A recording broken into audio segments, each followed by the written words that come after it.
it. Well, we're not gonna take it.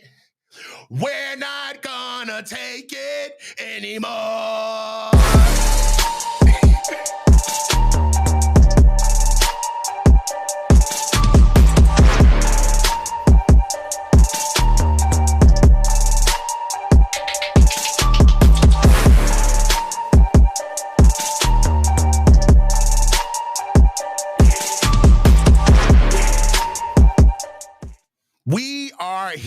We are here. It is the coach here at the Coach's Huddle where the field meets family, and it's time for another installment of the Faithful Review with my man, 10 grand, Tom Jensen. Talk to me, Tom. How you doing, baby? I'm doing great, Coach. How you been? I'm doing pretty good, man. We got so many topics that the poor ticker can't even hold all of the topics that we have right now, man. Lot going on. Lots of things going on right now. Right now, the San Francisco 49ers are 3-4 coming off of a terrible loss to the Kansas City Chiefs. But right now, we got to move on, Tom, because right now the Los Angeles Rams beat the Minnesota Vikings, thrusting us to last place in the NFC West, and we've got things to talk about. Before we get into the Cowboys, before we get into what are the Niners going to do? Is it all over? Me and you had a very knee-jerk conversation right after the loss, right? Yeah. And immediately we talked about Kyle Shanahan's future. I know. Everybody's talking about Kyle Shanahan's future. Like, how original are we, right? However, at the time, Tom, you were very adamant. You were adamant. And I want to start the show off with a little bit of controversy, a little bit of spice, a little bit of je ne sais quoi, because me and you disagree on this topic. Yeah, it makes it fun. We disagree. So look, Kyle's future and fate. Should Kyle Shanahan be fired or traded at the end of the year? One of us says yes. The other says no. We've already talked about where we fall on the side of this debate. Let's dive into this heated debate on his impact and long-term viability. So, Tom, do you want to go first or should I go first? Yeah. Well, let me go first to set up the generational divide to set some context. Okay. And then you go after that. So first, there's a big generational divide on Kyle. Let's go. You've got the folks that have been Niner fans from 1995 forward. You live in the hip district. Best coach you've seen is Kyle. Best performance you've seen from the team is 2 Super Bowl appearances. So that's your standard. You'd like rings, but what you're really after is frequent contention and not going back to the bad old days of Tom Sula and Chip Kelly. Mm-hmm. That's what you're about. So your primary emotion is fear.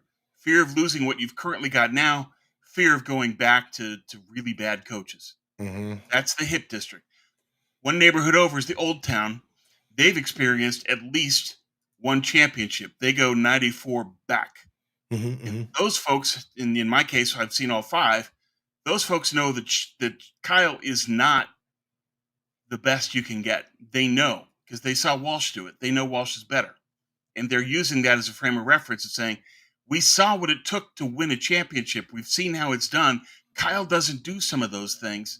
Therefore, we think Kyle can't win a ring and he needs to be replaced. Our standard is rings because that's what we experienced. Our primary emotion in Old Town is frustration. We're frustrated they don't have a ring, and we're frustrated that we don't think Kyle can win it. And that's the problem, is that you have these two going at each other. What needs to happen is you need to walk in the shoes of the other town. The young folks need to understand that the old folks have an understanding of what they've seen. And they say, look, Kyle isn't be all end all. He's not that great. And Walsh was so much better in these ways that led to a ring. And then the young folks are saying, we don't trust the ownership because they've got it wrong a lot. And they're right about that. So both sides need to expand their view to include what both sides are thinking, not just what they've experienced on their own. And now with that, back to you. That was beautiful, Tom. That was beautiful. I mean, how could you argue with such a sound, concise, dare I say, measured take? But I disagree, and I'm going to tell you why. Okay. I'm going to disagree, right? You got to get ready. Okay. So look, Here goes the deal. I think you're going generational here. And what you're saying basically is, and correct me if I'm wrong, because if I'm not right, I want you to correct me. Okay. The way I'm hearing your stance is all you guys know is Kyle. All you guys have seen is the success that Kyle brings, right? And because of that, we're clinging on to what we know for fear of the unknown, right? Well, and And for fear of what you used to have when it sucked. okay, yes, the Tom Sula, Chip Kelly days, notwithstanding. I get that, right? But we're all not that young, Tom. No, Okay? I We're know. not that young, right? Where were you No, around for Jim? Okay? it's that I'm that old. I mean, True. I go 11 years before Walsh. I experienced true pain. Anyway, go Okay. ahead. All right. Okay, so I will what I'll counter with is this. I think that the culture that you and your generation built the NFL off of, that purist, where you can get the owner, like you can get an owner like Al Davis say, just win, baby, right? Where it's about winning, it's about pride. I think that that's up for sale. I really do. And I think that Okay. that is what's been ushered into our generation of football, right? I think that right now the Niners are in Santa Clara, California, okay? They're basically, for lack of a better term, any of you who are over here on the East Coast, primarily the DMV, they're in like basically the Crystal City, Fairfax of California, right? Fairfax, Virginia, that is. Crystal City, Virginia, that is. That's more of the suburbs of DC, very, very expensive, Yeah. right? Upscale. It's Upscale. tons of business parks all over the place. That's where industry lies. That's where most of the cutting edge infrastructure and economy of the city, not alone the state, is burgeoning at. And there's always construction, right? Because there's always something being built up, or somebody moving in or moving out. And for me, I think that Kyle Shanahan being fired after this season would, number one, it would be premature. It'd be way too soon, because I think that he's done enough to get the benefit of the doubt. Right now, from our eyes, he's been getting the benefit of the doubt for years. Yep. But as far as the owners are concerned, viability is what they need, right? I'm in cybersecurity, right? And there's been a conversation about John York coming to practice, right? Yeah. And what I know on my job is that 50% of my job is my job, right? 50% of my job is what I got hired for, to be a subject matter expert with cybersecurity and know how to assess systems and, help people out, right? That's Yeah. 50% of my job. Executing the job. But 50% of my other job is explaining my job to people who don't know how to do my job, right? Yeah. And they're more important than me. Right. So I'm tasked with bridging that gap to let them know what's going on. And us as fans, we have a completely different perspective on what success is for the team. And it ain't always wins and losses for owners, Oh, they sure. want to stay viable, right? And Well, they want to make money. I mean, I don't expect Kyle to be fired, and I think that part of why Jed would not fire him is Kyle is the golden goose. He lays home playoff games, pure profit. And so for somebody that values money over rings, why would you ever fire Kyle?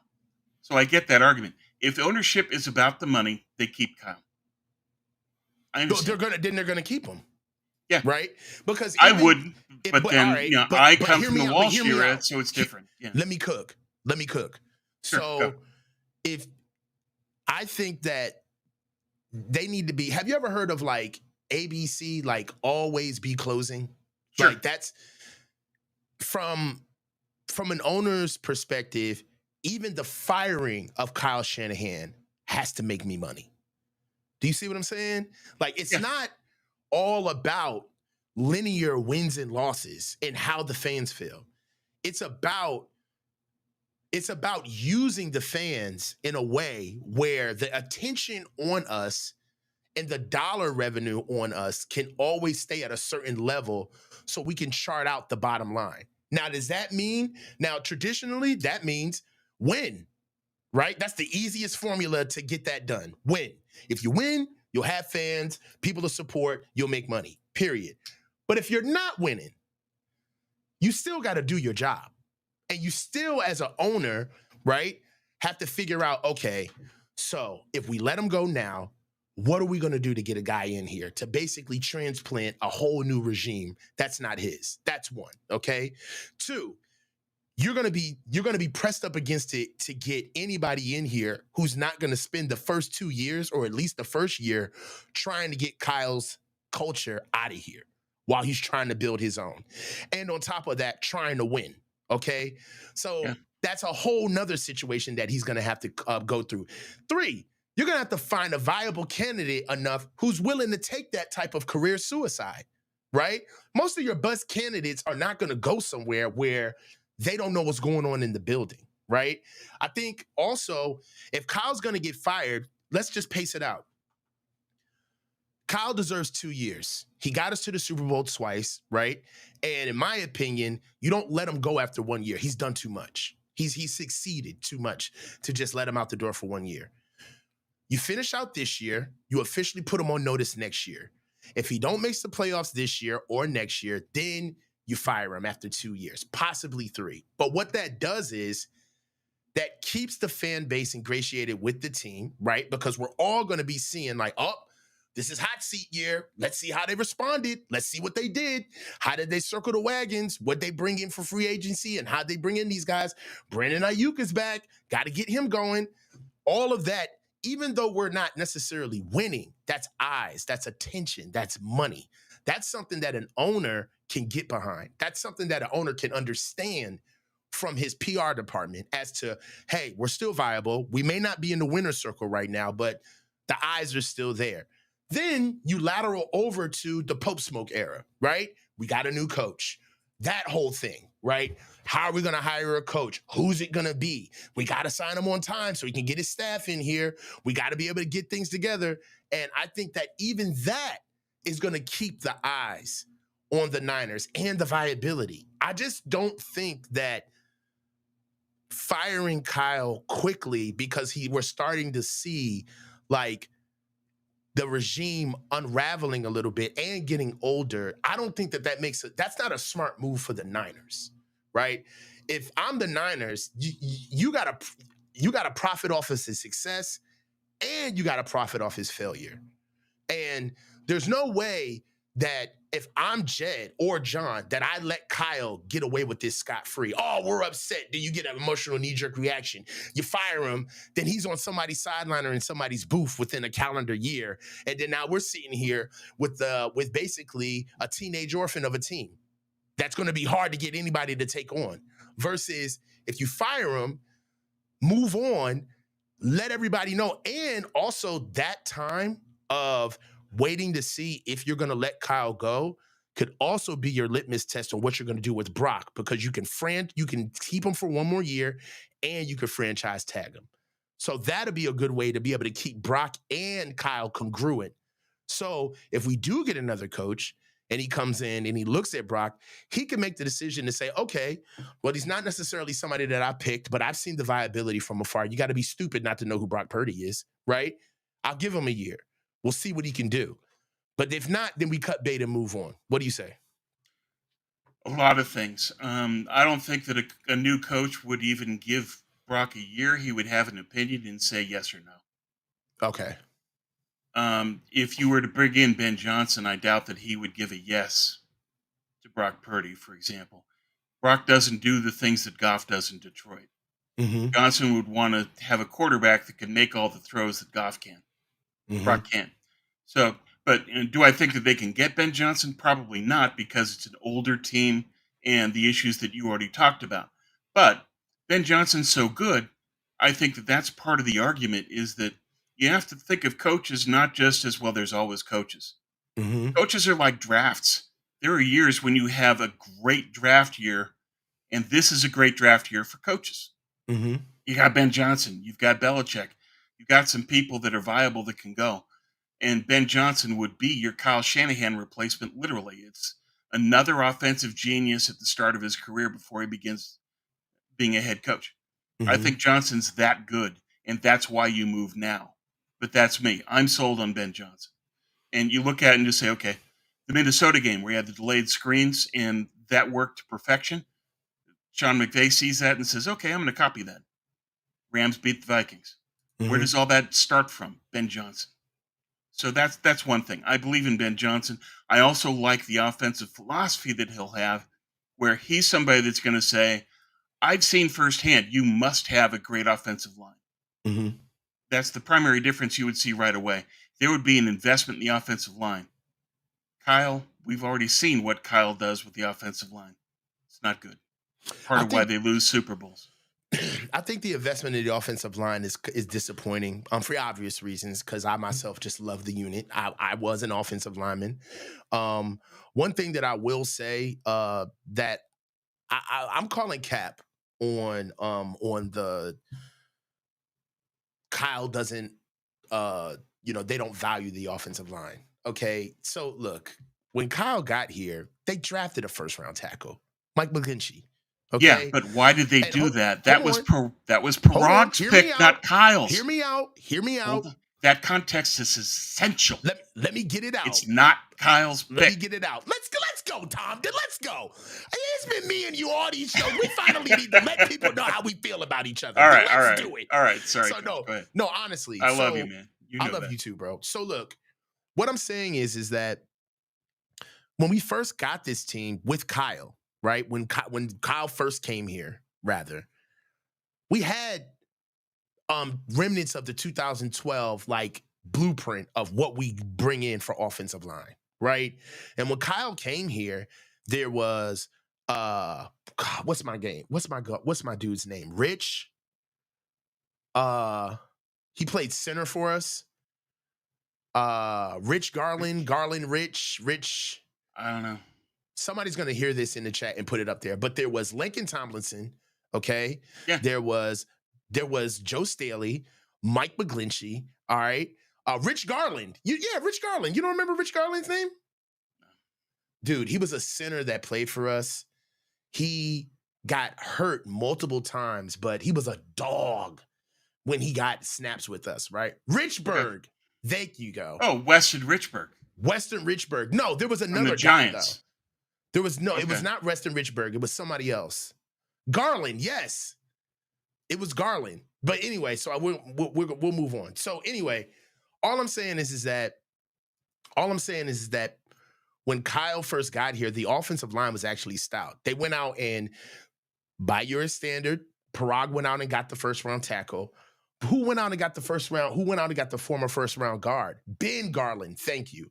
Who went out and got the first round guard in Lincoln Tomlinson? Like, I think that because they fell in love with these guys, these skill guys, and they know they had to pay them, maybe they put in the excuse that they don't value the offensive line. But when things were tipping, we had an O line. You know what I'm saying? Like, I Past just, tense. yeah, true.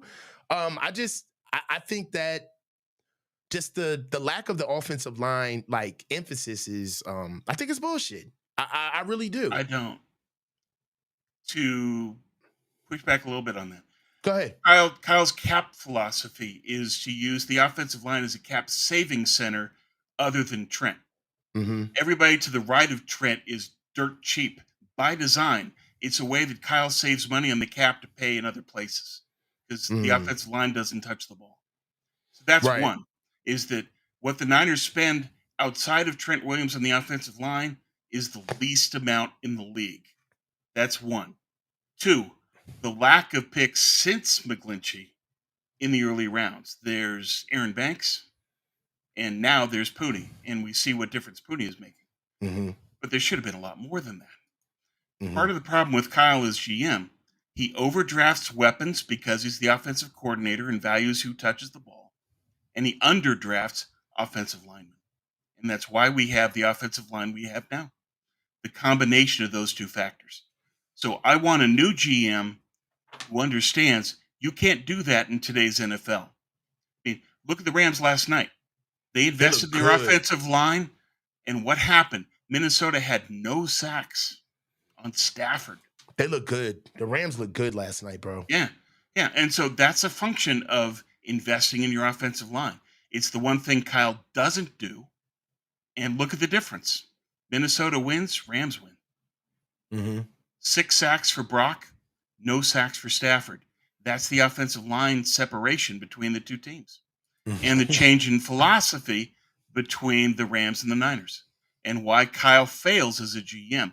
Part of the reason they lose the Super Bowl is that lack of investment in the offensive line. Well, you know what else? Also, too, I feel as though that Kyle calls the games like he knows his offensive line isn't good, right? Yeah, The but is that fir- a good thing? no, not at all. But what it shows is that he himself doesn't believe in it.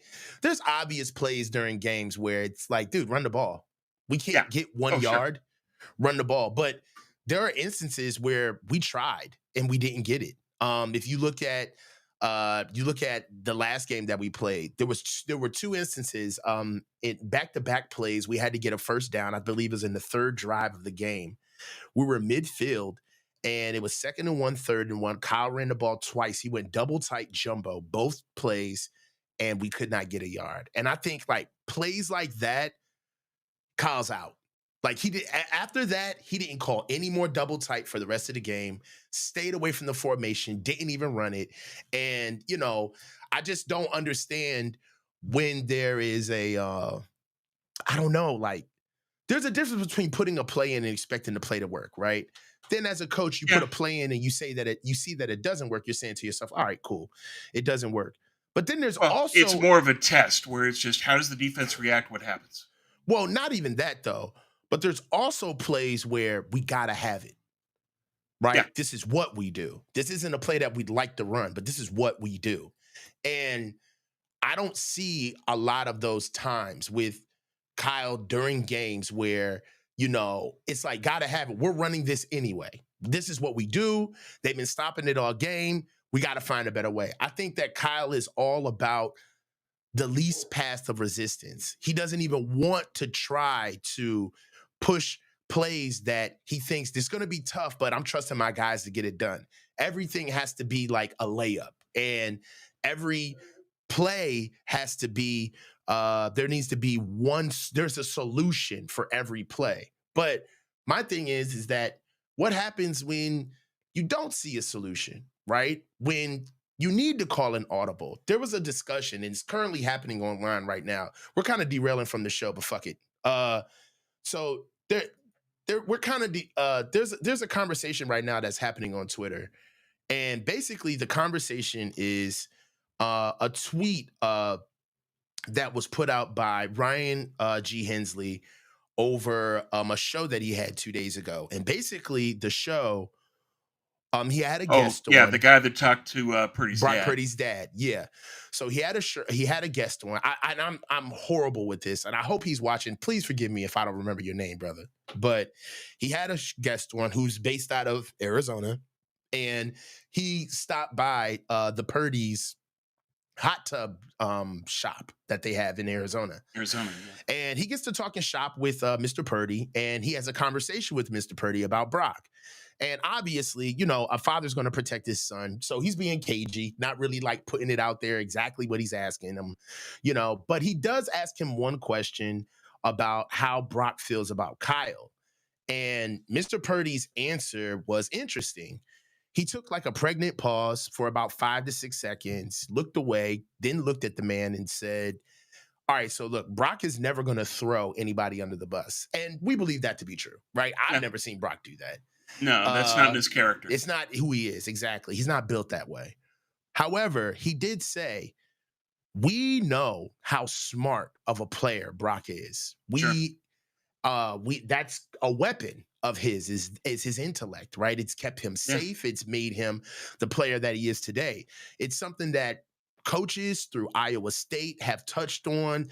College coaches, NFL coaches have touched on. We ourselves have said that out of all of the things that we see out of Brock is a very bright athlete. right? He Yes. understands what's happening on the field.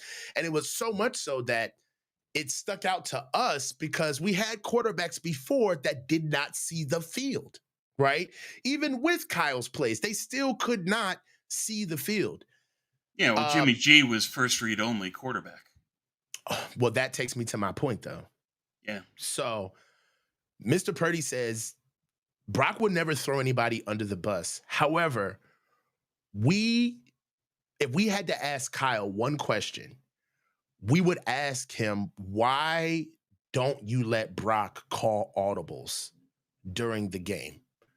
Like, why can't he call audibles during the game? So there was also a conversation on Twitter where there's a couple of people saying that, oh, well, Brock uses can. He uses the can call to basically trash can plays, right? Can is short for trash can, right? To can it.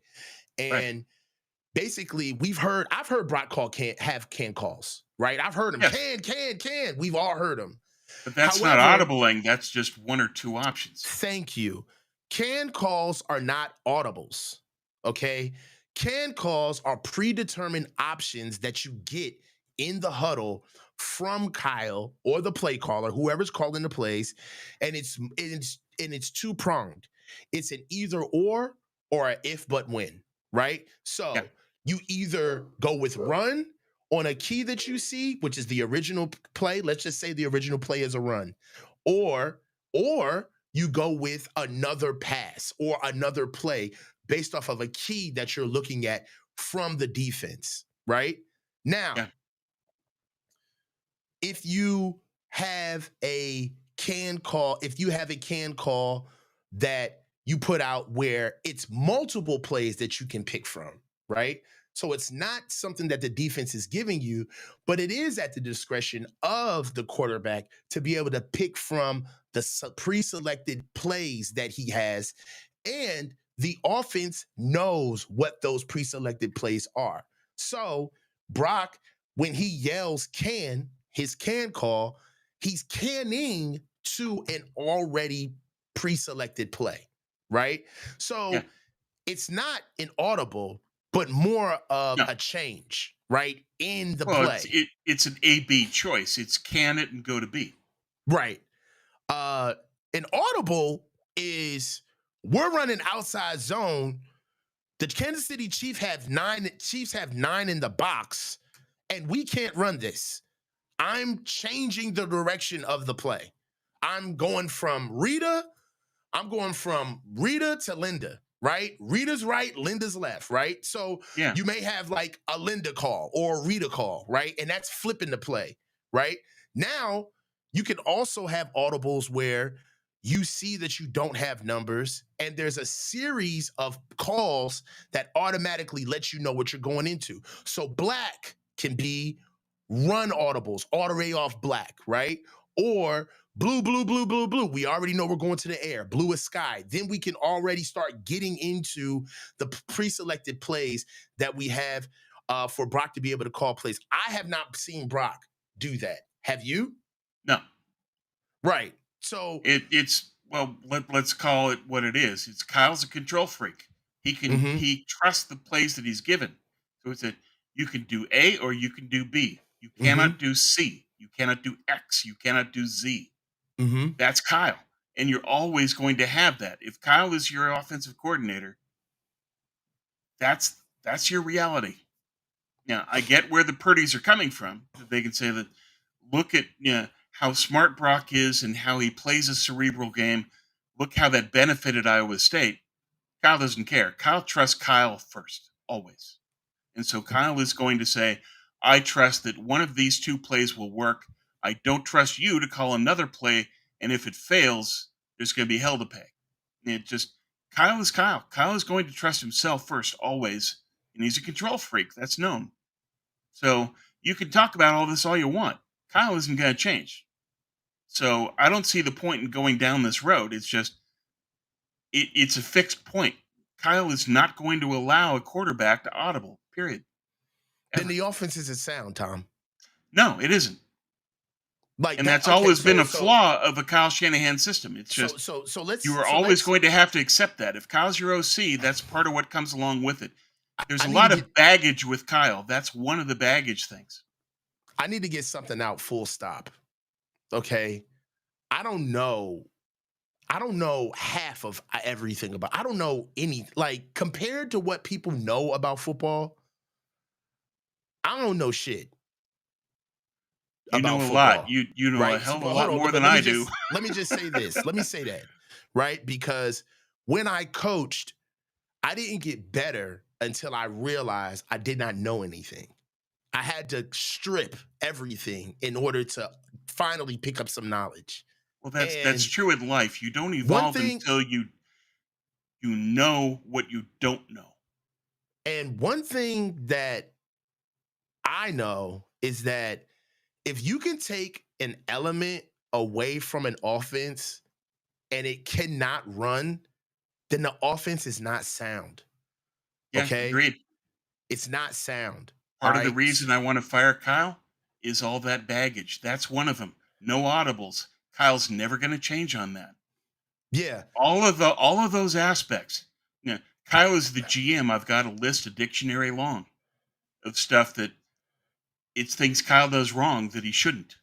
Yeah. Yeah, and it all adds up for me. It's all of that stuff is why I want Kyle fired. Yeah. Like I watch film sometimes, and as I'm watching film, I watch the play. Number one, our offense is incredibly slow. My Yes, God, it's yes. so slow. And sometimes I ask myself, like, well, why does it have to be slow? And it has to be slow because there's a process that they cannot skip. The Yeah, process is Kyle has to put the play in, right? right. And Kyle there's has to usually a read the lot of play. language And there's a attached to that. lot of language. It's inundated with all of this stuff that Kyle needs. Where honestly, if you knew ball, you wouldn't have to do all of the damn shifts. You wouldn't have to do all of the moving around on offense to pre-snap. If you think about it, if there's no audibles in this offense, right? Right? And If there's this is not what we know, right? If that's what we know, then who are all of the shifts for? to confuse the They're for defense. Kyle. Sure. They're for Kyle Kyle. wants the defense to move with the shifts so that That's he can position the defense to be in the wrong spots for what he's going to call in the play. hold on, That's but what hear me Kyle's out. about. Hear me out. Let me just I feel like I'm not bringing this point home. Let me get this out. The shifts are for Kyle because Kyle needs the information, right? He needs the information from the defense. But you don't need the information if your quarterback can tell you what's happening on the field, right? Bingo. Sure. So all of the window dressing that is on our offense is basically misnomers for Kyle to understand what he needs to know on the field for his next play. It's not needed. We Well, can't. it's data mining is what it is. It's Kyle is looking for information that he can then apply as context to the next play and to see if the script is working. But yeah, if you have a quarterback that's smart, does he need to go through all that? No. And there are very few defenses that bite on the pre-snap motion. The Jets did, and it's part of why we beat the Jets so handily is they bit on all of the pre-snap stuff. A lot of defenses don't, especially the teams in the division that know better. So Mm, yeah, it's just this again. It's part of what you get with Kyle. You have to accept a lot of things you don't want. This is another part of the list. Why do I want to fire Kyle? This list is a mile long of this stuff. mm. Look, so moving into the next topic, great topic, Tom. Uh, Yeah, absolutely. moving into the next topic, what I want to do is let's get into the Dallas Cowboys game. I mean, we've had enough of burning Kyle at the stake. I'm ready to move on. I Okay. mean, there's only but so much, bro. Like, you know what I mean? Yeah, Like yeah. No, you can understood. say Agreed. it, but Agreed. like I Yeah, feel yeah. like How many times do we need to beat that horse? Yeah. right. And then honestly, I also feel like blaming head coaches, like making millionaires care is like it's hard to do, bro. Like he's a millionaire, bro. Like It's not going to have any impact. yeah, it's hard to do, bro. So it's like you can only be but so upset before you got to go to work tomorrow. Right. So I mean, Right. it is what it is. So um for me, Dallas Cowboys game preview. Let's get into it. So right now, the Dallas Cowboys are 3-3. They're currently coming off of a 47-9 loss from the Detroit Lions, which took place on the 13th of October. They've had a bye since then. Um, they've had a bye, right? Yeah. Yeah, they've had a bye since then. And I'm not even going to try to put a silk pig. I mean, put a silk dress on a pig, man. They suck. They Um, do. Look, they haven't Defensive scored more stats. than 20 and they've given up 47. Not Yeah. a good team. Yeah, and they've given up 40. They've given up more than 40 twice in a Right. season. They lost 44-19 to the New Orleans Saints, who are reeling themselves. Right now, as far as their passing game is concerned, these dudes pass a lot. Okay. As far as like going back and forth with their pass versus run, they throw 70% of the time versus their run. Right about now, you can look at what they do on the run game. It's non-existent. They've got a running back.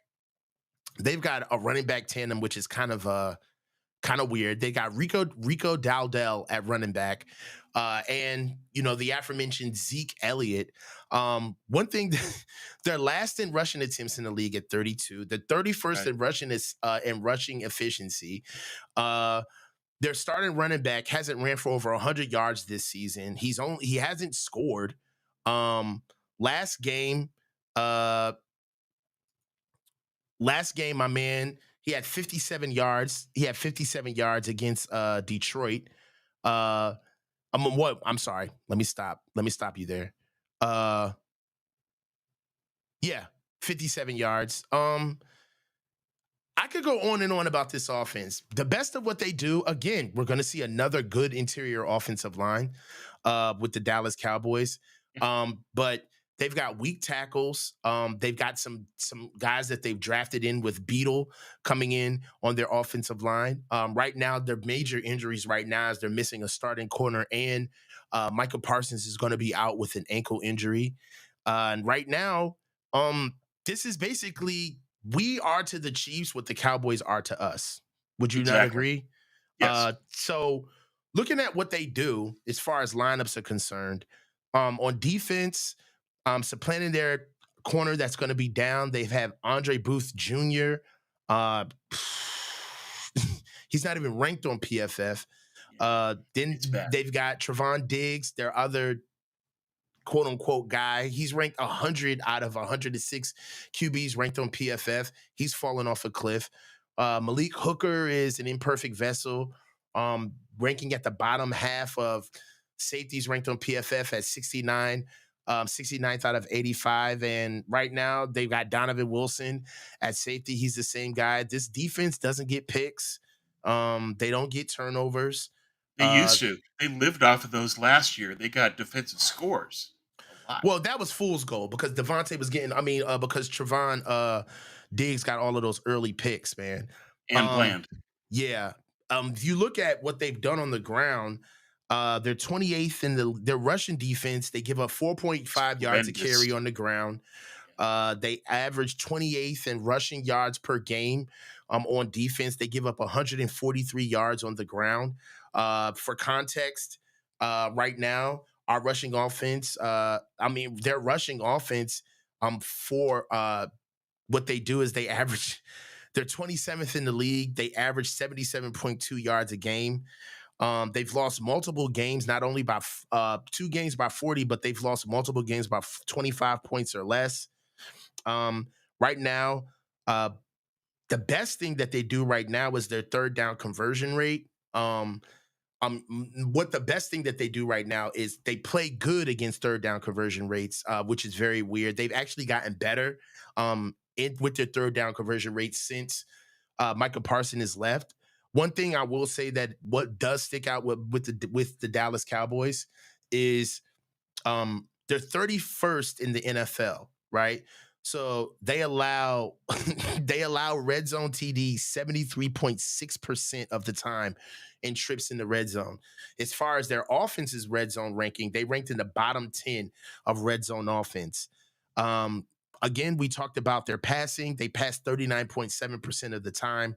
They're 30th in rushing attempts in the league, and they're 31st in rushing yards in the league. As far as their offensive line is concerned, we talked about they made some additions on the interior with some rookies, but for context, the last performance of their night of their offensive line versus Detroit, they had 19 pressures on Dak Prescott, 4 QB hits, and 3 sacks in their last outing. So the offensive line, particularly those tackles, they struggle with Dallas. Dak Prescott, he's throwing the ball damn near 40 to 50 times a game. So because he this has to. yeah, they don't have a running game Right. whatsoever.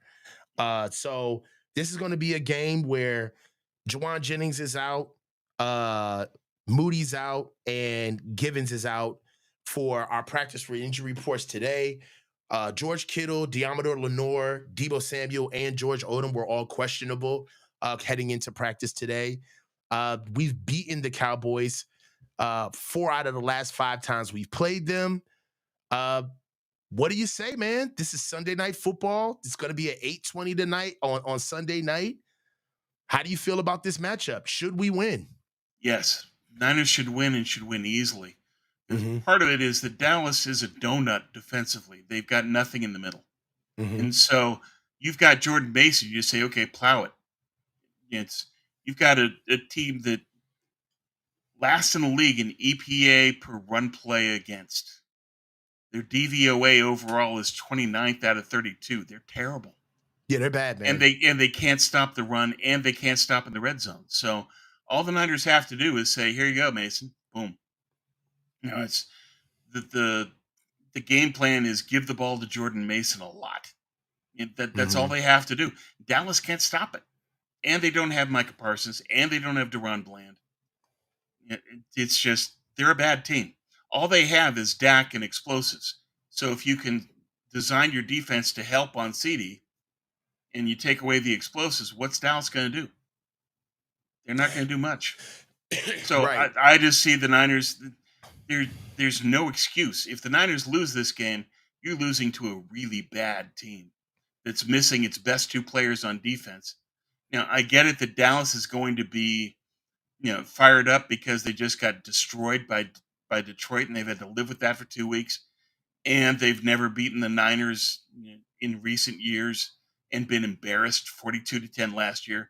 So emotionally, they're going to be really fired up. But you still have to line up the players you've got, and the players they have aren't good enough. Beyond that, there's a lot of sniping. Jerry Jones says we're designing bad plays. He's taking shots at McCarthy. And the only reason they've got McCarthy is because Jones is so cheap he won't fire him because he doesn't want to pay a coach for not coaching. So it's Mm-hmm. Jones being cheap is why McCarthy is still there. It's Jones' fault that you've still got Mike McCarthy. And now you're going to point fingers at Mike McCarthy? Look in the mirror. And the other thing that's factoring in with Dallas that no one's talking about is the loss of Dan Quinn. You had one of the best defensive coordinators in the league. He's gone. And now look at your defense. So I think that all of that factors in. The Niners should win this game going away because all they have to do is run. Yeah. Looking at this Dallas team, like we said, they're just an imperfect vessel. Right. They rank 20th in points a game for 21. They rank 31st in the league of giving up 28 points a game. They also rank 25th in the league of giving up 356 yards a game. Right now, as far as yards per play, they rank 19th in the league. I mean, again, their third down conversion rate is good. They rank top 10, 41.3% of their third down conversion rate. So I don't understand how they're getting that. But what I will say is Dak's that, good on third down, and they've got CeeDee Lamb. yeah, I think and that's a lot of it. also their opponent's third down conversion rate. They rank ninth in the league at 32.8%. So Oh, uh I'd be interested if that's the games that Micah played that's causing that. mhm. What would that be without him is what we're about to find out. Definitely. Just to kind of kick into their rushing statistics, uh, that they're pretty much bottom of the barrel. Yeah, Where we already talked about the rushes that they see per game, they rank 30th in the league. They see 31 and a half rushes a game. Tom, I tell you, if we come out of this game with 20 carries, with 22 carries against come on, bro. Like, we have to run the ball against these guys. They're averaging 31 and a half carries a game. Like we already talked about, they're giving up damn near 150 a game. And they're also averaging two rushing touchdowns a game. So yeah, because from they're your so lips bad to in the red zone. exactly, from your lips to God's ears, exactly how they're getting scored on is on the ground through the red zone. Yeah, Um, they rank number 2 in the percentage of passing plays per year. So we're not going to get a lot of the red zone. I mean, we're not going to get a lot of the run game out of these guys. It will be heavy pass, right? Dak's going to have one of his patented 50 attempt games. And he's going to be mid as the completion percentage bears out, because at 63.45% of their passing plays, they rank 21st in the league, which is middle of the pack. Uh, their well, pa- the other factor in all of this is that their defense is bad, their offense is bad. They go down, and now they have to throw a lot because they're too far behind. yeah, And that's what should happen in this one. right. And just for context, they throw the ball a lot and they rank top 10 in sack percentages. Well, they rank 12th in sack percentage in the league at giving up, being sacked at 6.3% of all of their drop back passes throughout the season. So, uh, I'm not here to break down their issues because I don't care, right? Uh, but this is going to be a heavy dose of Isaac Garendo. I'd love to see a lot of jet sweeps. Let's see some now routes. Let's see some slip screens, some tunnel screens from Debo. Let's see some stuff from George Kittle. Let's get some middle screens. Can we get a tight end screen? Can we get a middle Well, screen from the tight end? Kittle should have a big game in this one because Dallas isn't that great at defending tight ends. Kittle's had some big games against them before. So I think Kittle and Jordan Mason are the guys that are going to eat. Yeah. What do you think about some of the continued emergence of some of the young guys? Dominic Pooney is always going to get his fair share of conversation because he's just our first guy over the bow, right? But as the games have gone on, how do you feel about Isaac Garendo? How do you feel about Jacob Cowing so far? I And feel give me your better first about, impressions of Ricky Pearsall. I haven't talked to you about that. yeah. I was really down on Garendo because he doesn't make the right read and then go through it. What Bobby Turner wants is make the cut and go. So make the read and hit it. And Garendo doesn't really do that because he's looking to bounce things outside. Hmm. But when he gets the opportunity to bounce outside, he's got the speed to go. Hmm. And that's where he had that big gain. And so I think that Garendo is showing what he is, which is a guy that's got a lot of athletic talent, but needs to put the full game together as a back. And it's Hmm. going to be up to Bobby Turner to coach him up to know what hole to hit and why and to commit to it and say, there's the hole, go. And I think Hmm. that once you can get Garendo to that point, he'll be fine. Pooney has been excellent all year and a great find for them. And I like what we're seeing from the other rookies. Malik Mustafa led the team in tackles last week, played really well, had 2 of those sledgehammer hits. Didn't he look good? He looked good. He looked good. So I think that he's setting himself up as a fixture more Hmm. so than Jair. I think that Jair is probably the player most hurt by the departure of Steve Wilkes. That Jair, when he had Wilkes, was a great player. Without him, he's not. Hmm. And so there's a level of coaching that Wilkes provides that gets Jair to where he needs to be. He's not there right now. That's a Hmm. concern. Wilkes isn't coming back. So how are you going to fix that? I don't know. So there's some things with the running backs. We'll see. On the receivers, I think Jacob Cowing has proven that he's got great acceleration. Just set him up for that. He'll be fine. Hmm. And he's got some. The stutter go move last week was exceptional. Hmm. Ricky, I think that he's showing what he's got, which is he can come in and out of breaks well, and he's got good hands. And you just have to see more of it. He needs more of an opportunity, and let's see what he can do. But I think that he's a guy that's going to be limited in terms of the yards per catch. That it's in this offense, it's going to be more like slants and short routes and things that they can control. I don't think Ricky is a deep threat, but we'll see if he can prove me wrong. We'll see. I think Jacob Cowing's a deep threat.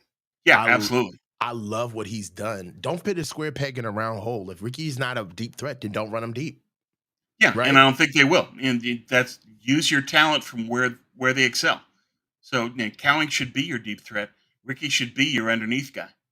Yes. We know that from his days at Florida and ASU, Pearsall has incredible hands. So use that. In a game where they don't have Juwan Jennings, Pearsall can be a contested catch guy just because his hands are that good. Mhm. Use that. Lean into it. 100%. For me, I love what Jacob Cowing brings. I think that he brings an element of speed and quickness that we really haven't had on our team since maybe Richie James. Like having that type of shiftiness and explosiveness on our team. Yeah.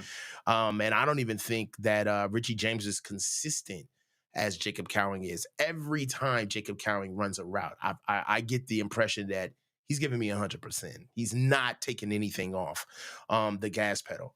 Uh, One thing moving forward, I will say, closing out the Dallas Cowboys um, topic. Is Kyle Shanahan in jeopardy of getting out coached again by Mike McCarthy? I don't think so. I think that's part of Okay. why the Niners win this game. Okay. Kyle loses the games where he's clearly outcoached, and that was Mhm. the Kansas City game. He was clearly outcoached. Mhm. Minnesota clearly outcoached. Dallas, I don't think so. I don't think that highly of Mike McCarthy. Mhm. And at this point, neither is Jerry Jones. So we'll see how this goes. But I think the Niners win this because they won't be outcoached, and it's Mhm. an easy game to coach. Run on 'em. I mean, look, dude, let me tell you something. The internet is undefeated. Not only is my man named no audibles, but he's got Kyle in the big hat. Like, dog, the internet's undefeated, bro. Tried to tell you. Nice, nice. Um, all right. Got I feel Kyle like this looking one, like Kazoo. yeah, I feel like this is gonna be a quick one, but we can go Yeah, ahead and get into it. Let's get into our next topic. What I'd like to talk to you about, Tom, is the trade deadline. We all know that the trade deadline is rapidly approaching. I believe that the trade deadline starts on the 4th, ends on the the, 4th of November. the fifth. I think The I thought it was 5th. the fifth. Yeah. The 5th of November is when the trade deadline ends. And as the trade line approaches, should the 49ers invest in improving their roster or stand pat? We explore whether the aggressive moves could save the season or a single or could save the season or signal a bigger issue. What do you think, Tom? I think they will buy, and that's based in part upon I think they'll be Dallas. But I think they will buy, but they're going to go shopping at the dollar store. It's going to be really small moves, Mhm, depth mhm. pieces, and that's it. It's not going to be anything splashy. It's not going to be a big name edge. It's not going to be a great DB. It's just going to be small stuff. I want us to sell, bro. Well, What are sure, we what but exactly are we buying? what are the chances that Kyle Shanahan is going to sell? 0, 1, 2%? Well, the only reason why I think that they won't sell is that it'll be him admitting that the season's a failure, Right, which is right? why he won't do it. So I don't think he'll sell, but Huh. I also think that them buying is they'll be in denial that they buy. We don't need a receiver. No, we don't. There's not one player that we don't have in our building that we could get through a trade that can completely fix everything. Oh, That guy doesn't absolutely. Yeah. exist. No, there is no one size fits all, catch all, solve all. There's no That CMC isn't out there. that's not going to happen. Period. But I think that they won't be able to help themselves, but to make very small moves because they do need depth. They need depth in the defensive line rotation. They need depth at running back. So I think that they'll do those two. Maybe they'll do something at wide receiver, but again, really small stuff. I wouldn't look for names at all. Yeah, I kind of got my hopes up with names like Aziz Ajulari and Isaiah Foskey, and Those guys will be good. that's There are other teams that are shopping that'll be willing to that'll offer be more. willing to go. Isaiah Foskey and Aziz Ajulari, that sounds like a Detroit pick, right? That sounds Yeah. like somebody that would like it's Well, viable, it's a they strong have to name. do something. I mean, that's what I'm looking for most in the deadline is what does Detroit do? Y- they're now claiming that well, we might get Hutchinson back for the Super Bowl. Maybe. But There's no way in hell. Did you see that leg? the time frame on him is 4 to 6 months. 4 months is the Super Bowl. So I think they're fooling themselves that they think it can come back. So what I'm looking for is that's the big move. What's Brad Holmes going to do? Mhm. Trey Hutchinson played for Dan Campbell for 4 years in New Orleans. So or Trey Hendrickson, I'm sorry, who's with Cincinnati now and he's angry about his money. But Mhm. he's looking to get the bag and he's 29. So that's not something as a GM you want to invest in that. Mhm. Um, there's a couple other players. There's Harold Landry in Tennessee. There's Ojolari. But to my thinking, Detroit has to do something. And if they don't, that's going to hurt their chances of winning the NFC and winning the whole thing. If they replace Hutchinson with somebody that can really play at edge, I make them my Super Bowl favorite. If they don't, I don't think they get there. Yeah. Um, I agree with you. I think they should be sellers if anything. Right now, I just don't think that there's anything that we could buy that could really No, change anything. no. Maybe a stout inside linebacker that at one point, Devin That'd be White is nice. Devin White was available at one point. I really thought that they should have kicked the tires on Devin White to bring him in here. Yeah, you Uh, said that last week. You said Devin White. I said Ernest Jones. And now Jones is in Seattle, and I bet he does good things for them. yeah. Um, I just think that Devondre Campbell is a huge issue right now. Um, but Yeah. we're kind of counting on the growth of D Winners to Yeah, see they're how gonna have that to live with works. that. Yeah. Yeah. All right. 49ers issues. Let's move on to our next topic. Okay. So, one thing that I wanted to talk about is we're not the same team. The cat's out the bag, Yeah. right? And what I wanted to ask you is when did the 49ers perceive issues really start? I don't think that all of what we're seeing in this season just happened in the offseason, No, right? not at all.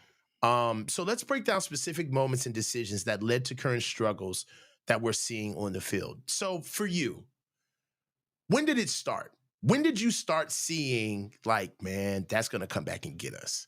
That's gonna like we may have kicked it, we may have swept this one under the rug now, but we're gonna have to pay for that. Talk to me.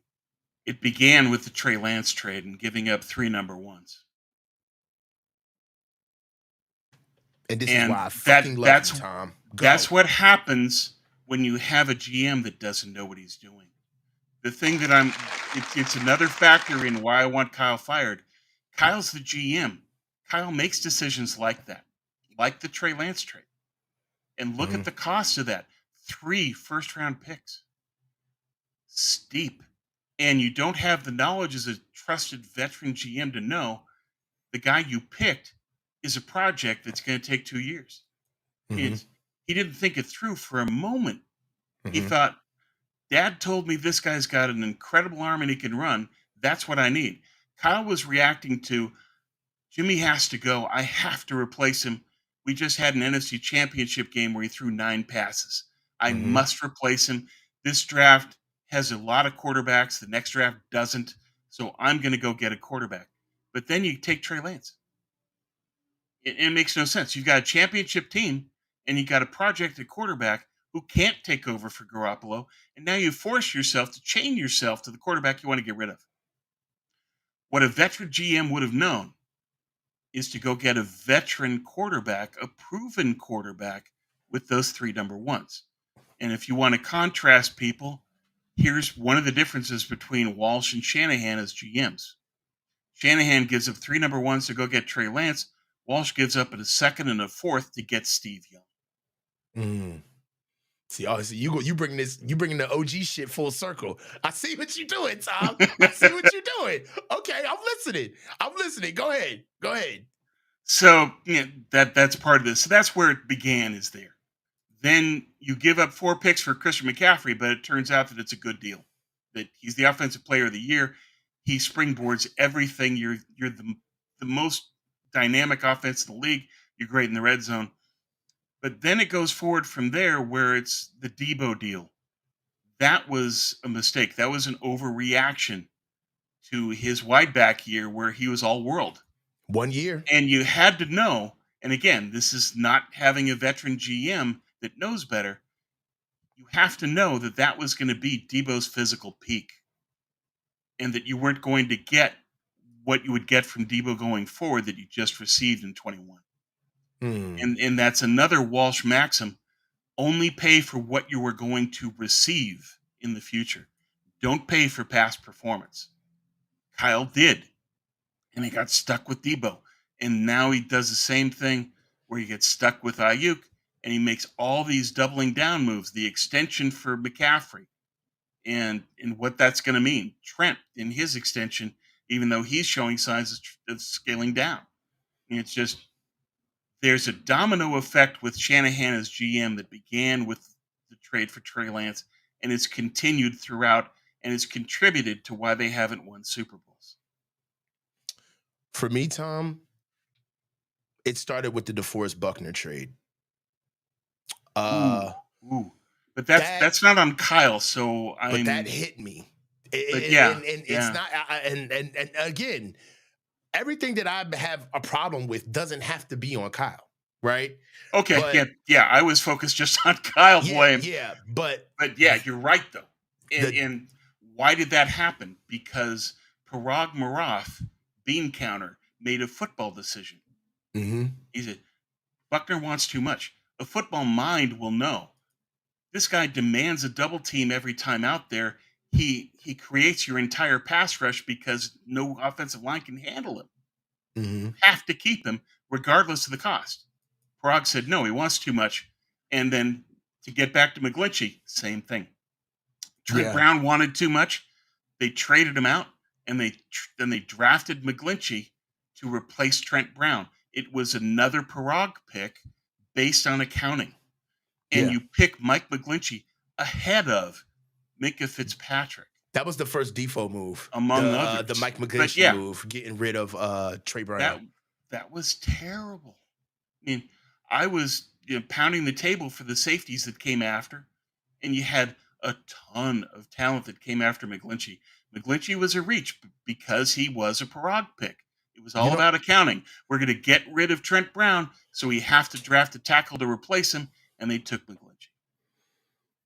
you know who else was a surefire bust that no that the reason why I think that the the Defoe trade was the beginning of it is because it started because you don't really look at defensive linemen as busts. And Solomon Thomas was a surefire bust. Okay. And Yeah. Javon Kinlaw was a bust. Like, Well, that doesn't get and talked about enough. yeah, And hold on, you and let me think just say about. I'm this. sorry. And Go ahead. at the time, at the time, Javon Kinlaw was basically the contingency for us moving on from DeForest Buckner, Right. right? Same And principle as McGlinchey. exactly, same exact thinking, right? And what ended up happening is that the defensive line wasn't producing because we had moved on from DJ Jones, all right? And we thought that Javon Kinlaw was going to come in and supplant and become a starter himself. And then what we started doing is we started doubling down Yep. during on the defensive line. But we were doubling down during the season. We were bringing in guys. We brought in Arden Key. We brought in Cleveland Farrell. We brought in Charles Omenihu. We brought from Samson Ebukam. I mean, we brought in so many guys. And at the time, while we were winning, we could just explain it away with, oh, well, this is just their philosophy, right? We lead with our front seven. But really, what this shit was them covering up for all of these guys that they depended on that did not help them. And Right. now, Right. when they And they had the finally, quality depth in the rotation to cover for that's it. my next point, Tom. When they finally got the depth, they sold it Yeah. for Javon Hargraves. Right. And Like what they does that sold come away back all to? the depth. And what does this point back to? Kyle Shanahan, de facto GM, not getting it. Yeah. It's just the reason they haven't won 2 Super Bowls is Kyle, the GM. The guy I want to replace most is Shanahan as GM. Not necessarily Shanahan as coach, but I've got a lot of issues with him. But I don't think Kyle would accept saying that, no, we're going to bring in a new GM and you're not going to have personnel control anymore. And Kyle said, the hell with that. Trade me, get rid of me, or I'm gone. And that's the problem. Kyle wants all of the power, control freak in every aspect, including controlling all of the personnel. Yeah, I'm sorry. Dale told me to stop adding the S to everybody's name. My bad, son. No, but I agree.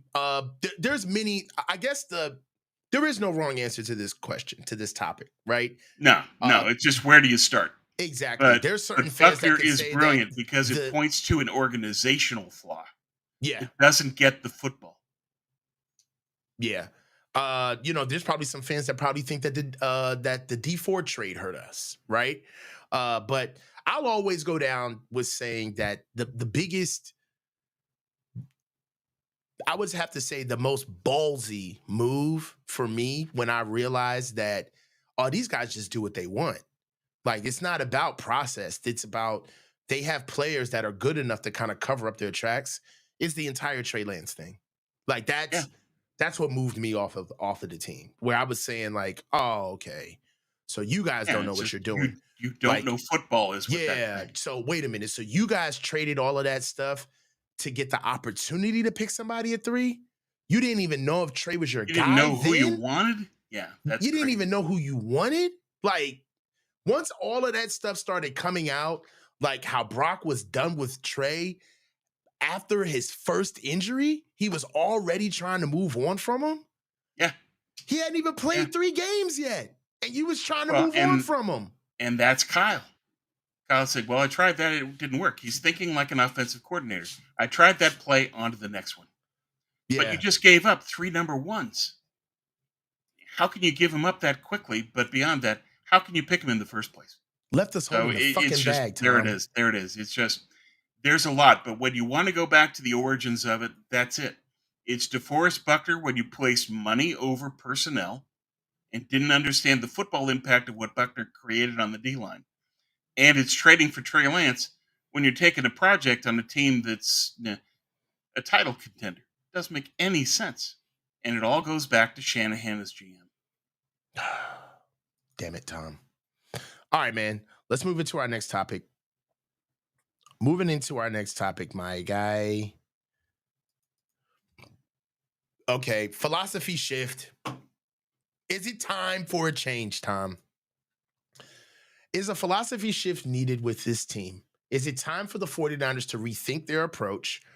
Should they change their defensive scheme or their offensive play style to get back on tracks? We explore these potential shifts. What do you think, Tom? Should they I don't. change what they do defensively? Is the wide 9, is it time to get rid of the wide 9? Right? Is it It's time to move beyond on from time. the wide zone? Talk to me, Tom. Go. It is, because look at the lack of discipline in maintaining run lanes. All of the front 4 are trying to get the sack, and so you get burned by the run. Mm-hmm. Look at all the times that Bosa goes past the quarterback and takes himself out of the play because he's only concerned with trying to get the sack. Mm-hmm. And so if you play wide 9, you're hurting your own. You're creating your own weakness on top of the philosophy problem of Bosa not playing the run. Mm-hmm. So there's that. Do they need to get rid of the wide 9? Yes. Will they? No. And that's another part of this, is that the Niners are stuck in their ways. There's a possibility for a reboot next year in the offseason, but I don't think there's any reboot coming this year. It's not in the cards. It's not how they do things. It's not how Kyle wants things to go. So he's not going to do that. Now, against Dallas, there's going to be a temporary reprieve to what we want, because you got to run the ball to beat that team. But it's incumbent upon us to know that, don't draw any conclusions from the Dallas game.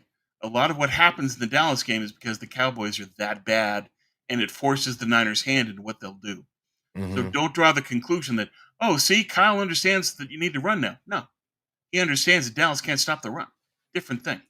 So we have to be careful with what we do in reaction and response to the Dallas game. That's about who you played. That's not about any changes internally in how the Niners approach things. But do I think there will be a philosophy shift? No. Kyle's history says that is not going to happen. but there is a possibility for a change in the offseason.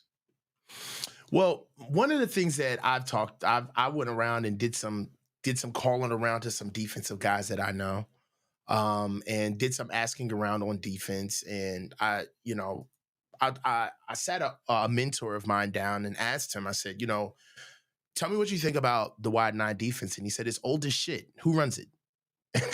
I said, well, the Niners run it. And he's like, oh, well, he's like, that's odd. He's like, you sure that's what they run? I said, yeah, it's pretty vanilla.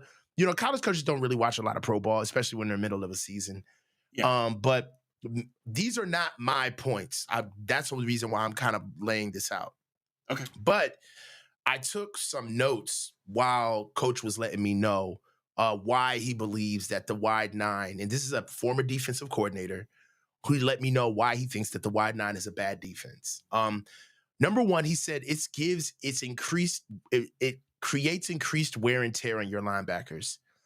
Because the wide nine alignment requires linebackers to cover more ground and fill gaps in various run schemes, it takes a physical toll on them over time. What you may have in the very beginning of a wide nine with linebackers that can do the job or what you think are all-world linebackers, because quite frankly, that's what you need in this offense for it to thrive.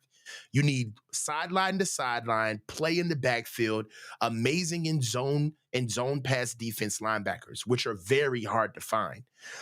The continuous need to fill in open spaces against both inside and outside runs can wear down on them and potentially leading to late game fatigue. Also, the responsibility of the two inside linebackers in the inside nine on the wide nine are different. You're going to have to get a guy who's a maven of sorts. He's good in the run game, doesn't have to be great, but absolutely phenomenal in the pass game. That guy is somebody who's going to have to be more of a lighter styled linebacker, and he's not going to be able to go up against runs in short yardage situations. However, your other inside linebacker, he's going to be cruising for a bruising. He's going to have to be the most physical player on the field, all the time filling gaps and being able to go from sideline to sideline. This guy is going to be a miracle if you keep him healthy by the middle of the season. Sound like Dre Greenlaw? Sound like somebody we know? Yeah.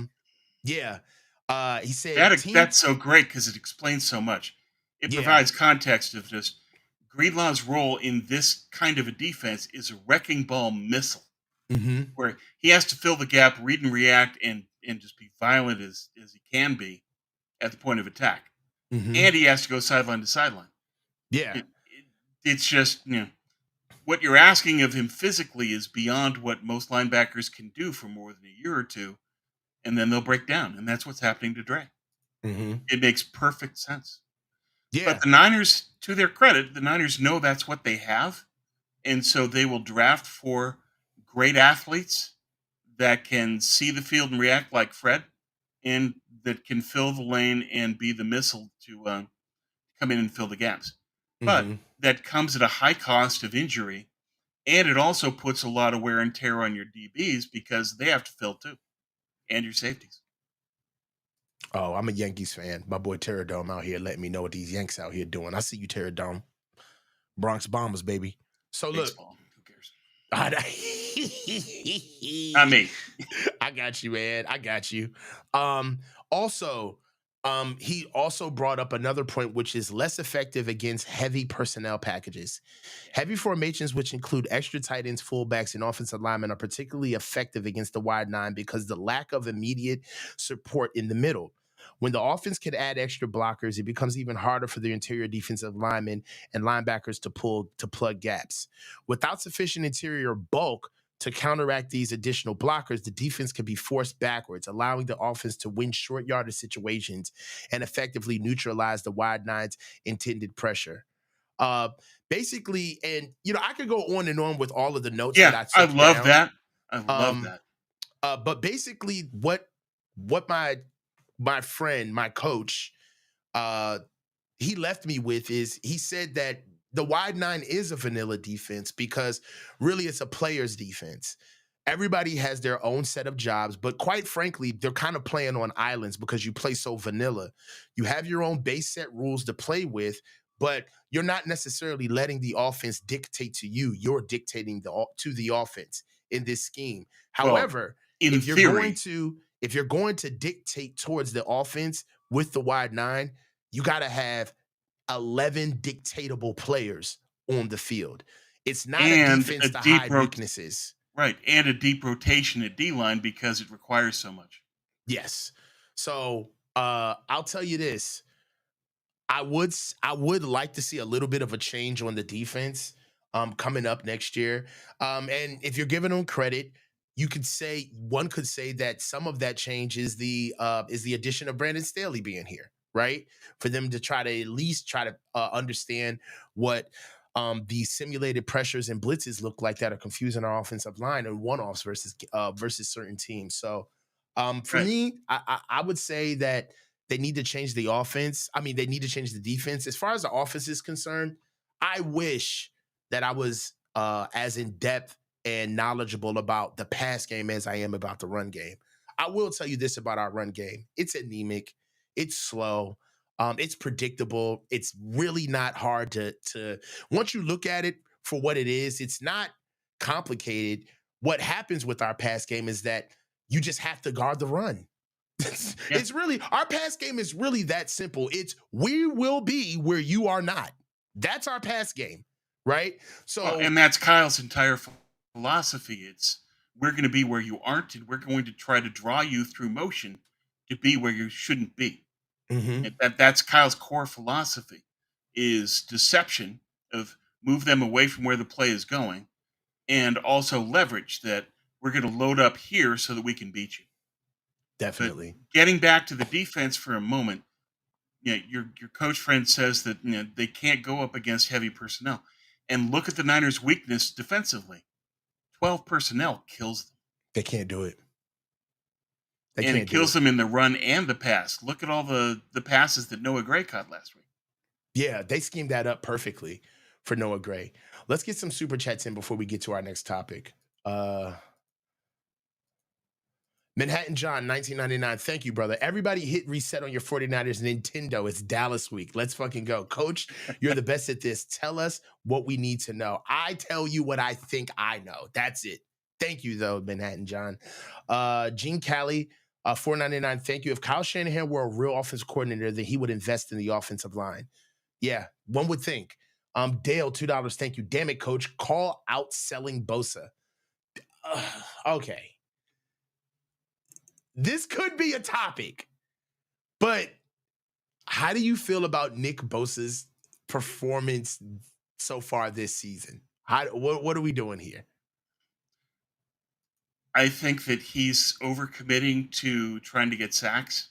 It's Hmm. hurting his run defense, and maybe it's through age or through wear and tear. Is that he's no longer quick enough to make the close that he used to get the sacks. Hmm. He still works. He's still got great technique. He still has amazing power, agility, and balance. But you look at the stats, and what does that reflect? A lot of pressures, not a lot of sacks. Right. Bosa is no longer the DPOY because that element of his game has slowed down. He can't close as effectively. He used to close like a freight train. Now he closes after beating somebody on technique and then reaching out for the QB. I'm seeing Nick's having a hard time getting off blocks. I mean, right now, the only way that we can count on Nick to have constant pressure is if he's facing a bad tackle.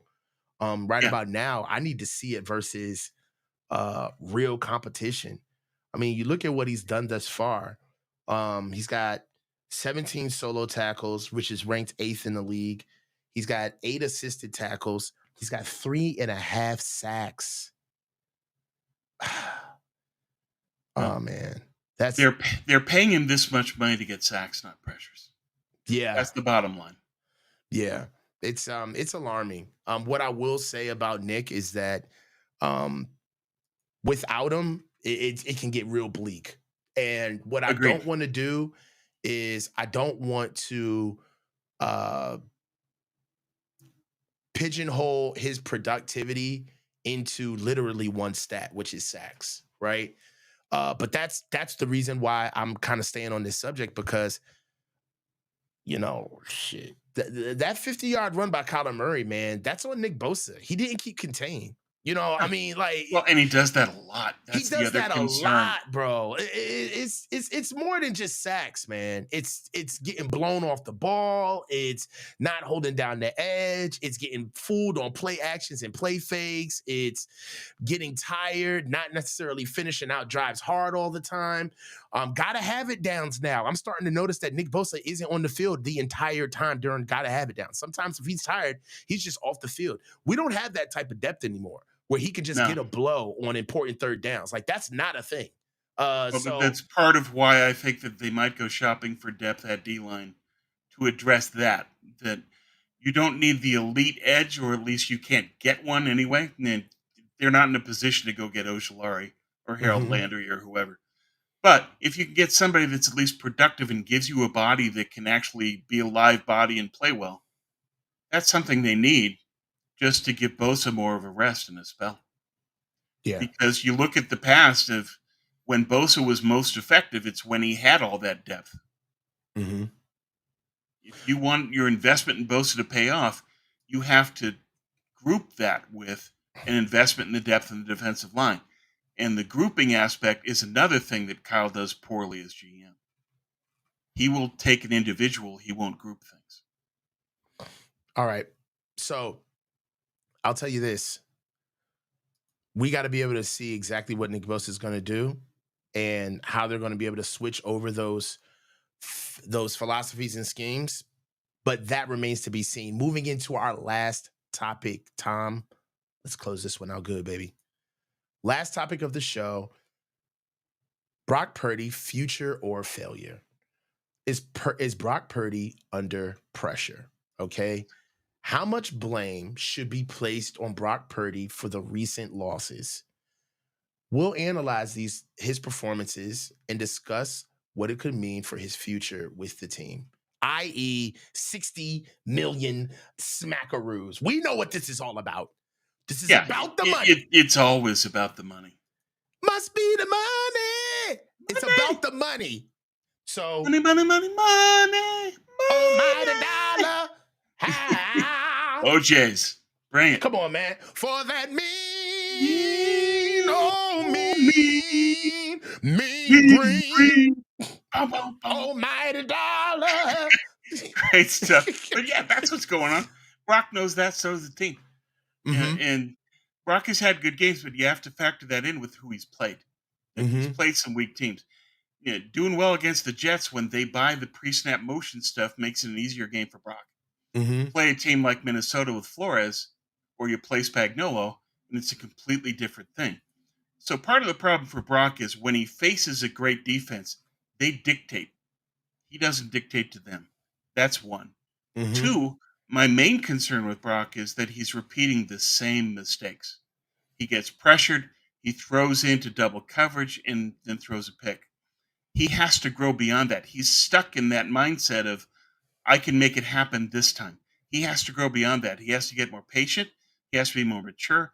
He has to know, I have to throw the ball away a lot more, less picks, and fight to live another day. And that's something that you either grow out of or not. And that's going to be the main test for him this year. Can you grow beyond that point and learn that you can't keep making that greedy pass into double coverage? You're going to get burned by it, and you have been. He Mm-hmm. has to grow past that. So for me, that's what I'm looking for as the primary thing with Brock. Are you the future? Are you the franchise? If you can't grow past this, you are not the future. So he has to pass this test. Yeah, and it is a test. It's a test that that he's privileged to go through. There's only 32 starting quarterbacks in the NFL. That's what we're talking about right here. And we're a storied franchise. We're not just some Joe Schmo run-of-the-mill outfit. We got one of the greatest guys to ever do it played the position here. Let's talk about it, right? That's what this is all about. We just can't have an okay quarterback. We want someone that virtue signals toward what we've seen before. Even the backup of our GOAT turned out to be a GOAT in Steve Young, okay? You know what I mean? Just come on. It's what we are, right? That was insane. Yeah, a Hall Come of on, Famer bro. backed up by a Hall of Famer. Who That's lucks never out happened that before. way, right? Yeah.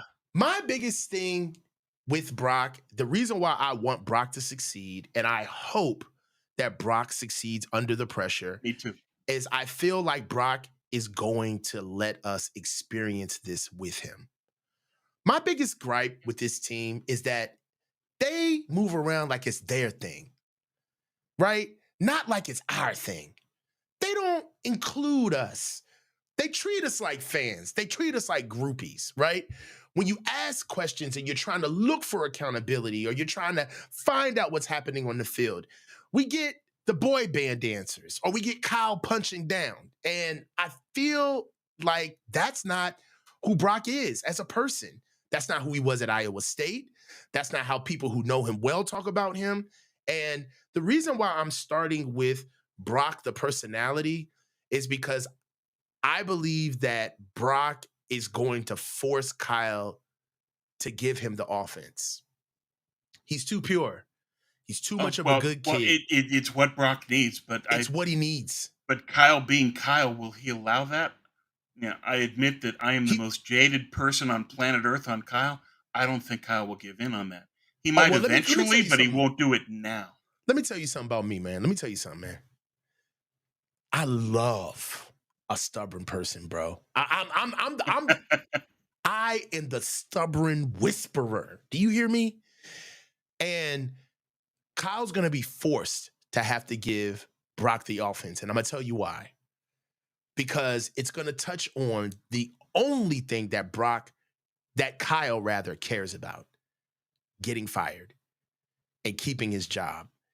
Kyle doesn't not only think that his father deserves to be in the Hall of Fame. Kyle is absolutely pissed off that his dad got fired and ended his career. And that's one of the reasons why people aren't as quick to give them what they deserve. I think I've seen this in Kyle's career, right? When Kyle was with the Washington Redskins, then the Washington Redskins in 2012, they had RG3 as a rookie. Right. And with RG3, that team started out 3-6. And they started out 3-6 because Kyle didn't give the offense to RG3. He wouldn't give it to him. And he ran this really basic offense that really called on, how can I say, advanced passing ability that RG3 just didn't have yet from what he came out of with Baylor. Right. But I'm going to tell you what changed. He changed for his father. When they were 3-6, I was here when that happened. The city was done with Mike Shanahan. That's one of the reasons why the Shanahans don't like Washington, is because they came out here and we weren't impressed with them. Well, we just and weren't. Beyond that, sure. And beyond that, Washington embraced RG3 and really wanted him to succeed. Mike Shanahan. Exactly. Absolutely right. Yeah. You had a black quarterback who came into a black city, all right? And the whole narrative went from, thank God that we have Mike Shanahan finally here to right the ship for such a horrible franchise. And it automatically switched to, you better get that boy ready. You better have him on the field playing at his best. I think that was a huge catalyst for Kyle to be a part of at that time. And I remember he changed that offense when they went 3-6. And he changed that offense to exactly what RG3 did best at Baylor and ditched everything. It was one of the first times in the NFL that a team had gone full RPO, right? Remember, RPO was almost looked at as like COVID back then. Like nobody wanted to touch it in the league. You only saw too risky of it. Too risky. You didn't have enough personnel for it. Wasn't enough juice for the squeeze, right? But it was Kyle that did it. And I've seen him do it in the past, and I think he's going to do it now. I believe that Kyle is going to have to he has to, Tom. He's got to give him the offense. The boy don't even call audibles, Tom. I know. But Kyle's still going to Kyle on a lot of this stuff. And I would point out that on the stuff with Washington, you had the entire city rebelling against the Shanahans because they embraced RG3. Mm-hmm. Immense pressure, immense. And now you also have the Washington owner of Daniel Snyder being a flake on top of everything else. He's going to overreact to that community reaction. Mm-hmm. So I would argue that Kyle changed because the forces around him made him change. And Mm-hmm. I would argue that those forces aren't nearly as severe in Santa Clara. That when you play in the easy bake oven and Jed York is your CEO and owner, there's not nearly as much pressure for change. Mm-hmm. And here you are saying, don't fire the guy. And so, when does he feel that pressure? Not for another year. So he's not going to change because that pressure isn't going to be sufficient to force him to change. It's going to take another year if they do what you're calling for. I just think that Kyle's going to start bending the knee once he knows his ass is about to get canned. Yeah, but that's not until next year, per your scenario. And frankly, per what I would expect. It's not what I would do, but if I had to predict, I think that your scenario is the correct one. I think that's what Jed will do. Yeah. But that means there's no pressure until next year. Okay. Let's get to some super chats, John. Tom. Jesus. There's some good ones. Yeah. Good stuff. Gene Cali 199. Thank you. Better topic. How about selling all of the Avengers? They're all going to go anyway, and they got paid. We can't sell them. You know, Trent got paid. George got paid. Got an extension.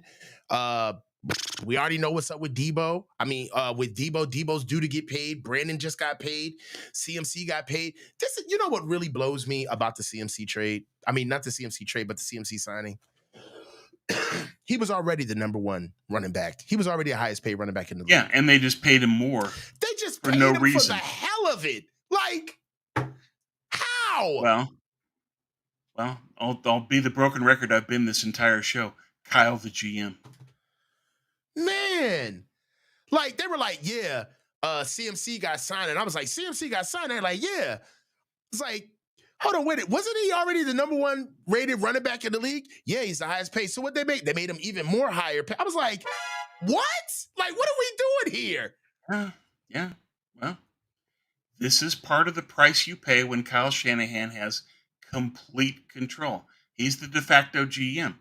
And Lynch has laid that out before. He says, Kyle has the 53, I have the 90. But here's the irony of all of that. A lot of those guys from the 90 are players that are contributing now. A lot of the players that Lynch in the front office signed, where Shanahan is usually responsible for like the first 3 rounds, and then after that is the front office. Who are the guys that are carrying this team right now? Brock, 7th round. Jordan Mason, UDFA. Juwan Jennings, 6th round. It's the late picks that are getting things done. Man. All right, man. Let's get to it, bro. So look, Manhattan John 499. Thank you, Manhattan John. Brock Purdy's team-friendly $40 million deal subsidizes his income with good guy endorsements. Nick Bosa then buys a yacht.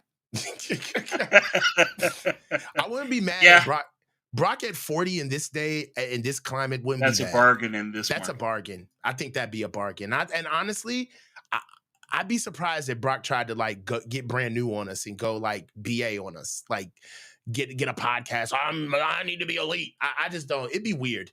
Dale, $5. Thank you. Kyle Shanahan is ruining Brock Purdy by not allowing him to use his superpowers, which is his processing power. His mental game is stunted right now. We are boring. Yeah.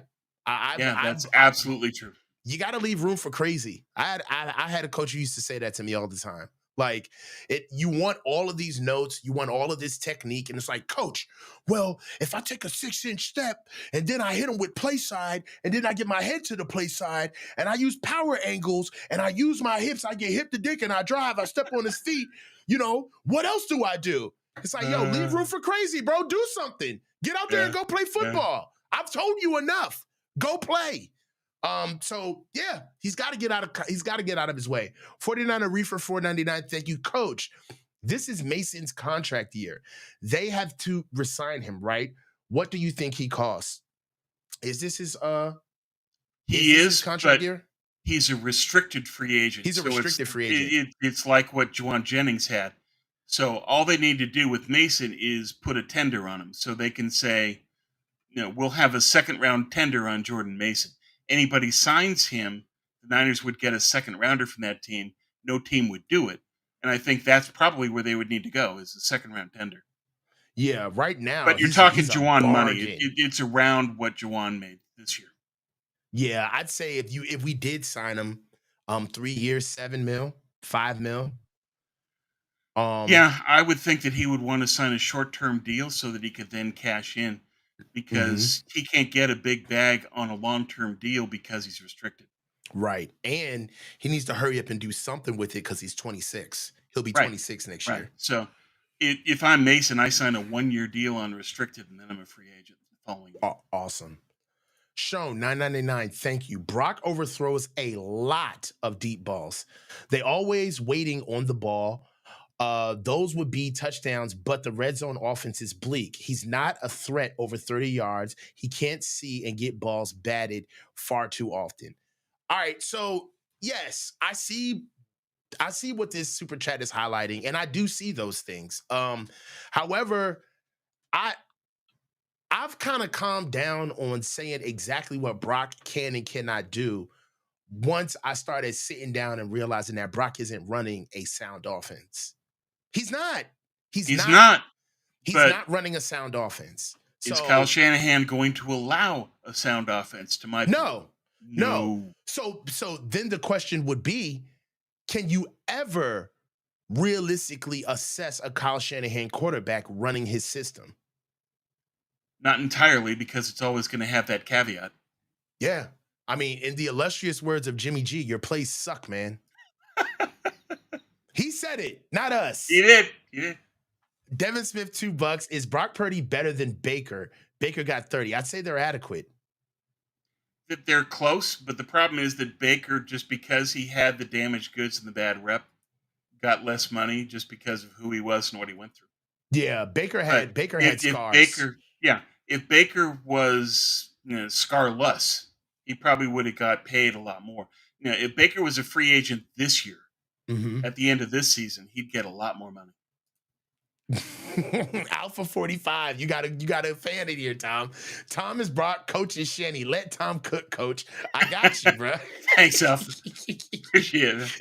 JM617. Oh no, Angry Boy Tribe is alone. That means he'll run out of brain power in the next 2 minutes. Hey, it is what it is. So look, Tom, it's been another good one. Tomorrow we have the call-in show. Tom, what are you going to be doing for the rest of the weekend, man? I'm going to be writing about my bid on Kyle Shanahan and the two neighborhoods, and should they fire him, should they not, and making the case. And then game preview going into Sunday, and then the game recap coming out of it that night or posted the next morning. Yeah, man. Well, hey, it's date night for me. I got to take the missus out. So I got to get up out of here and be in love and all that good stuff.